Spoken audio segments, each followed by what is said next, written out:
বন্ধুরা আজ এই ভিডিও তোমায় দেখাবো ডাবের জল মানুষের জন্য কতটা উপকারী এবং ডাবের জলের টিডিএস কত, মানে কোকোনাট ওয়াটারের টিডিএস কত। নমস্কার বন্ধুরা, ইনফরমেশন বাংলা চ্যানেলে তোমাদের সবাইকে স্বাগত। বন্ধুরা এই ভিডিওটা স্কিপ না করে পুরোটা দেখো, তাহলেই বুঝতে পারবে। তো বন্ধুরা দেখো, এই যে ডাবের জল বা কোকোনাট ওয়াটার, তো এর টিডিএস কত তোমাদের প্রথমে দেখাবো এবং বলবো এটা শরীরের জন্য কতটা উপকারী এবং এতে কত ইলেকট্রোলাইট থাকে বা যেটা শরীরের জন্য মিনারেল যেটা দরকার। তো বন্ধুরা দেখো, একটা ডাব এটা প্রথমে ছাড়িয়ে নেওয়া হয়েছে, এখানে ছুরি ছিল, ছুরি দিয়ে কেটে নিয়েছি। এবং বন্ধুরা এই যে টিডিএস মিটারটা আছে, সেই টিডিএস মিটারটা দিয়ে দেখাবো এই ডাবের জল বা এই কোকোনাট ওয়াটার টিডিএস লেভেল কত দেখায় এবং এতে কত রকমের মিনারেল থাকে তার যে পরিমাণটা এখানে টিডিএস মিটারে বোঝা যায়। যে যত বেশি মিনারেল বা খনিজ পদার্থ থাকবে জলের মধ্যে বা যে কোনো পানীয় দ্রব্যের মধ্যে টিডিএসটা তত বেশি হবে। এবং বন্ধুরা মাটির নিচে যে জল থাকে সেই জলে টিডিএস লেভেল ন্যাচারালি থাকে, কারণ তাতে বিভিন্ন রকম খনিজ লবণ বা খনিজ পদার্থ মিশ্রিত থাকে। এবং তার সাথে সাথেও বন্ধুরা কিন্তু আরও বিভিন্ন রকমের জিনিস, যেমন বিভিন্ন রকম কেমিক্যাল, আর্সেনিক বা আরও অন্যান্য জিনিস, সেগুলোও কিন্তু সেই জলের সঙ্গে মিশে যায়। তো সেক্ষেত্রে কিন্তু বন্ধুরা যেখানে শিল্পাঞ্চল এরিয়া সেখানে কিন্তু হাই টিডিএস লেভেল থাকে, কারণ সেখানে আর্সেনিক বা বিভিন্ন রকম আরও কেমিক্যাল মিশ্রিত থাকে জলে।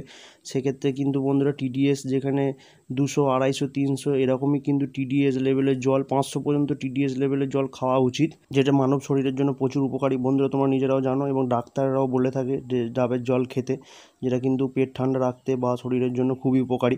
তো বন্ধুরা দেখো, তোমাদের এই যে টিডিএস মিটারের খাপটাতে আমি ডাবের জল কিছুটা ঢেলে নিচ্ছি এবং তাতে তোমাদের চেক করে দেখাবো টিডিএস লেভেল কত দেখায়। তো সেটা দেখলে বুঝতে পারবে যে কতটা পরিমাণ মিনারেল থাকে।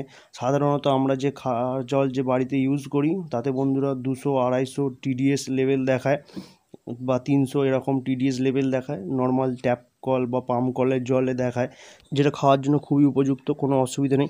এবং বন্ধুরা যারা শিল্পাঞ্চল এরিয়া বা কলিয়ারি বা কয়লা খাদান এই সমস্ত এরিয়ায় যা মানে থাকো, তারা বন্ধুরা দেখবে হয়তো জল পাম্প কলের জল বা এই সমস্ত গ্রাউন্ড ওয়াটারে কিন্তু বন্ধুরা টিডিএস লেভেল হাই, কারণ সেখানে 800, 900, 1000 এরকম টিডিএস লেভেলের জল দেখাবে।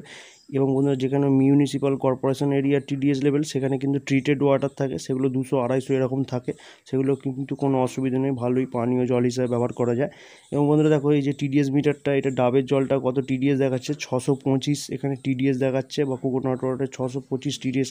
এটা সামান্য বেশি দেখাচ্ছে, কিন্তু এটা মোটেই খারাপ নয়, এটাই সবসময় উপযুক্ত। কারণ এটা হচ্ছে বন্ধুরা ইলেকট্রোলাইট এবং বিভিন্ন রকম মিনারেল আছে বলে এটা কিন্তু বন্ধুরা টিডিএসটা 625 দেখাচ্ছে। 500-র ওপরে মানে যে খারাপ এরম নয়, কিন্তু বন্ধুরা মানে গ্রাউন্ড ওয়াটার যদি 500 পর্যন্ত হয় সেটা খাওয়ার উপযুক্ত। এবং বন্ধুরা ইলেকট্রোলাইট যেহেতু বন্ধুরা এই ডাবের জল বা কোকোনাট ওয়াটার এটা 625 কেন, এটা যদি 700, 800, 1000ও হয় তাহলেও কিন্তু খুবই উপযুক্ত বা শরীরের জন্য খুবই গুরুত্বপূর্ণ একটা জিনিস। এবং বন্ধুরা তোমরা হয়তো অনেকেই জানো যে এই টিডিএস লেভেল জলে কত থাকা প্রয়োজন, সেই নিয়ে বন্ধুরা আমাদের ইনফরমেশন বাংলা চ্যানেলে ভিডিও আছে, তোমাদের প্রয়োজন হলে তোমরা চেক করে দেখতে পারো। এই ভিডিও শেষে সেই ভিডিও দেওয়া থাকবে, তোমাদের প্রয়োজন হলে দেখতে পারবে। এবং বন্ধুরা আরও বিভিন্ন রকমের ইনফরমেশন পেতে আমাদের চ্যানেলটি অবশ্যই সাবস্ক্রাইব করে রেখো। এবং এই ভিডিও যদি হেল্পফুল হয়ে থাকে অবশ্যই একটা লাইক করে দিও। এই নিয়ে যদি কিছু জানার থাকে কমেন্ট করে জানিও, পারলে বন্ধুদের কাছে শেয়ার করে দিও। ধন্যবাদ বন্ধুরা, ভালো থাকবে সবাই।